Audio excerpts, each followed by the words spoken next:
And I must say, here on the Brocklebank, we've got a wonderful engineering side, skilled men, all again deep sea, engineers, superintendents. They've all got a world of experience in marine engineering, and they've bent over backwards to try and solve initial problems on the Daniel Adamson, because she stood still for so long that it's only natural we would have teething troubles mechanically.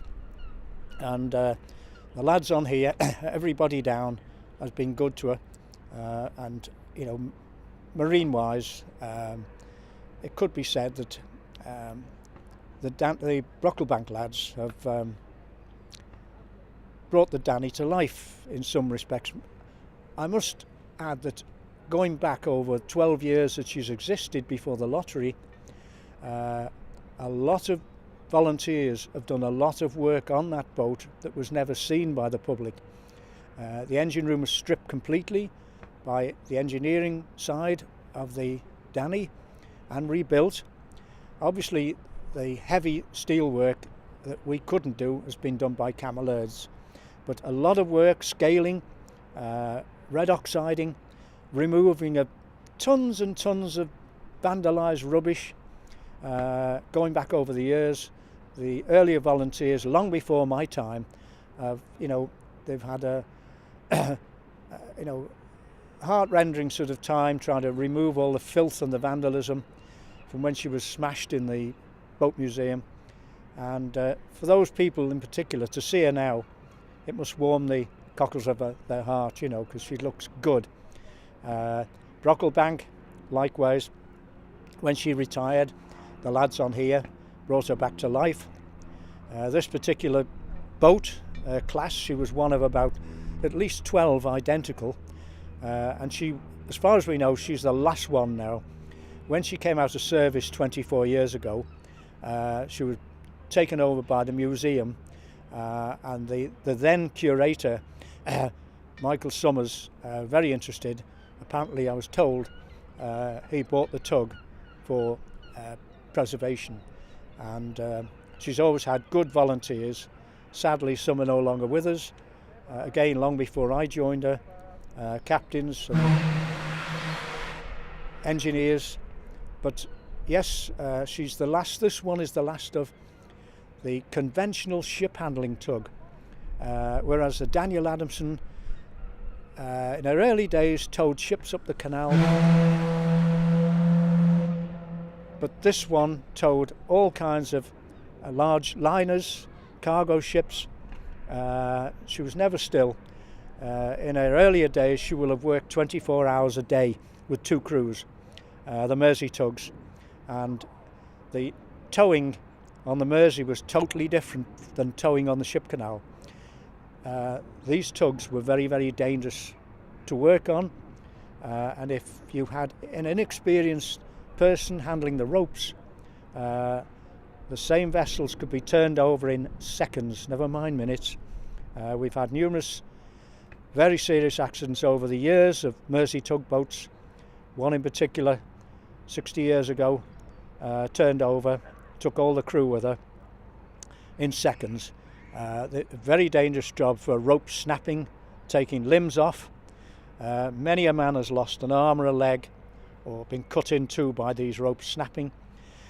The advent of nylon for tow ropes as against the old-fashioned manila and hemp, you had more strength in the nylon tow ropes, but you didn't have a warning when they were going to snap. When they snapped, bang, it was a whiplash, and if you were in the way, you wouldn't know about it. You could be in half, you wouldn't know about it. The manila ropes, they gave you a few seconds because the strands would start to part before they actually snapped.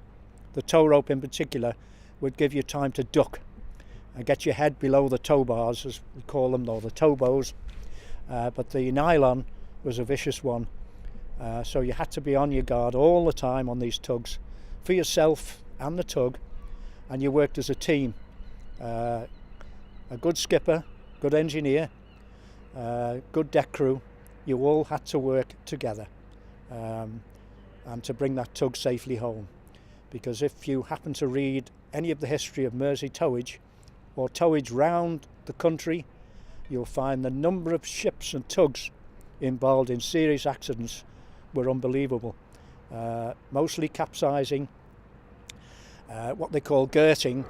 If you didn't have your gog rope correctly rigged, or the gog rope snapped when you were on the stern end of a ship, unless you tripped that tow rope from the hook, in seconds you were in trouble, you were on your way over. Deck crew could possibly grab something and jump. The poor lads down below would never stand a chance. Boiler room, engine room, they were goners, you know, as records show. When there's been a serious accident or a capsize, you would normally find that the engine room and boiler room crew were lost with the tug. But men used to follow their fathers, sons rather, and grandfathers. I didn't, incidentally, but it was usually the old saying, dead men's shoes. It was a satisfying job, but when you went off after 24 hours, as a young man of 16, 17, you felt like sleeping for 24 hours, because if you were working through the night towing a ship, you were working all the time, you know. In the darkness, it was even more dodgy again. You went out with a big torch looking for the ship's name. Later on, spotlights were rigged, but it was quite primitive. And things really only changed in I would say the 60s, and especially after we'd had this serious accident in 1960, January the 13th.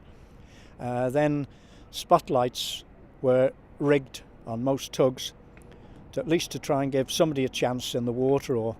But before then, we used to rely on hand torches, shining up to see if it's the ship's name. Now, of course, radio communication is an accepted thing, but then 60 years ago, you had a primitive loud hailer and shouted up, and signals were given on the ship's siren. There was no walkie-talkies. You blew for the tug that was on the front of the ship. The pilot signalled that tug with a footballer's whistle, a pea whistle, and the tug had to answer. And when the pilot blew a certain arrangement of whistles, it meant he wanted you to pull in a certain direction. And to talk to the tug at the stern end, he blew the ship's siren. And it could be one long, two short, three long. They all had a meaning, and the tug had to answer to tell the pilot he understood the order. And that was the communication in the 50s and early 60s. And now, of course, it's what channel are you on, and everything's honky-dory with automation. And it all adds up to a safer job. Your modern voice Schneider tugs, totally different. They don't use a gog in the way we did with ropes. The modern tug, or the towing job, is a lot safer. You can still get in the way of a ship's bow and be turned over, but there's not as much rope handling work. In fact, nobody is on deck. When they're towing a ship, the only time the deckhand he ties the heaving line onto the end of the tow rope, and the ship takes it up automatically, and then he can get in the wheelhouse. Even the engineers stay in the wheelhouse now. They're unmanned engine rooms, all computerised, making it a safer job, much safer. Thank you.